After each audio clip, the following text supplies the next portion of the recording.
ആനയുടെ കാൽച്ചുവട്ടിലേക്ക് കൈക്കുഞ്ഞ് വീണു. 7 മാസം മാത്രം പ്രായമുള്ള കുഞ്ഞിന്റെ പേടി മാറ്റാനായി ആനയുടെ അടിയിലൂടെ വലം വയ്ക്കുന്നതിനിടയ്ക്കാണ് കുഞ്ഞ് കാലിനിടയിലേക്ക് വീണത്. തലനാരിഴയ്ക്കാണ് കുഞ്ഞ് രക്ഷപ്പെട്ടതെന്നാണ് അറിയാൻ കഴിഞ്ഞത്.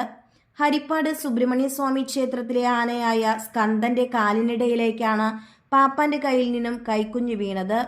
ആനയുടെ അടിയിൽ കൂടി കുഞ്ഞിനെ കൊണ്ടുപോയാൽ പേടി മാറുമെന്ന അന്ധമായ വിശ്വാസത്തിന്റെ ഭാഗമായാണ് സ്കന്ദന്റെ അടിയിൽ കൂടി പാപ്പാൻ കുഞ്ഞിനെയും കൊണ്ട് വലം വെച്ചത്. മറ്റൊരു പാപ്പാനെ കുത്തിക്കൊന്ന ശേഷം തൊട്ടടുത്തുള്ള മരത്തിൽ തളച്ച സ്കന്ദനെ കുറച്ചുനാളായി തറയിലേക്ക് മാറ്റിക്കെട്ടാൻ സാധിച്ചിരുന്നില്ല. ഈയിടയ്ക്കാണ് കൊട്ടിയം അഭിലാഷ് എന്ന പാപ്പാൻ വന്ന് ആനയെ അഴിച്ച് തിരികെ തറയിലേക്ക് മാറ്റിക്കെട്ടിയത്. ഇത് സാമൂഹിക മാധ്യമങ്ങളിൽ ചർച്ചയായ ഒരു വാർത്തയായിരുന്നു.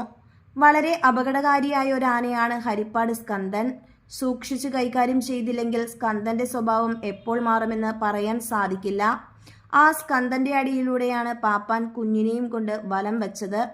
പാപ്പാൻ മദ്യപിച്ചിരുന്നതായിട്ടാണ് നാട്ടുകാർ പറയുന്നത്. താൽക്കാലികമായി നിയമിച്ച പാപ്പാന്റെ കുഞ്ഞാണെന്ന വാർത്തയും പുറത്തു വരുന്നുണ്ട്. ഇക്കാര്യത്തിൽ കൃത്യമായ വ്യക്തതയില്ല. നാട്ടുകാർ പകർത്തിയ ദൃശ്യങ്ങൾ സാമൂഹിക മാധ്യമങ്ങളിൽ ചർച്ചയായതിനു ശേഷം താൽക്കാലിക പാപ്പാനായ കൊല്ലം സ്വദേശി അഭിലാഷിനെ ദേവസ്വം ആനയുടെ ചുമതലയിൽ നിന്ന് ഒഴിവാക്കിയെന്നാണ് അറിയാൻ സാധിക്കുന്ന വിവരം.